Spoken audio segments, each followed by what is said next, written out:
آمریکا و اسرائیل باید بدانند که جز سرفکندگی برای اینها هیچ ارمغانی نخواهد داشت و ملت عزیز ما که امروز سوگوار در گذشت این شهید بزرگوار هستند،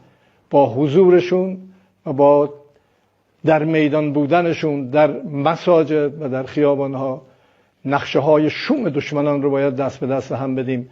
و نقشه برآب بکنیم و بر اساس اصل 111 قانون اساسی امروز شورای موقت رهبری کار خودش رو شروع کرده و به حول قوه خدا با قدرت مسیر امام رو و مسیر رهبر عزیز رو و مسیر تمام حق طلبان دنیا رو با قدرت ادامه خواهیم داد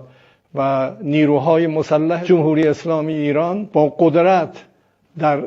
برهم کوبیدن پایگاه‌های دشمنان در اقدامند و اقدام خواهند کرد و دشمنان رو مثل همیشه ناامید خواهند نمود. دعا کنید که خداوند ما رو شرمنده همه عزیزان کشورمون نکنه و بتونیم رهروان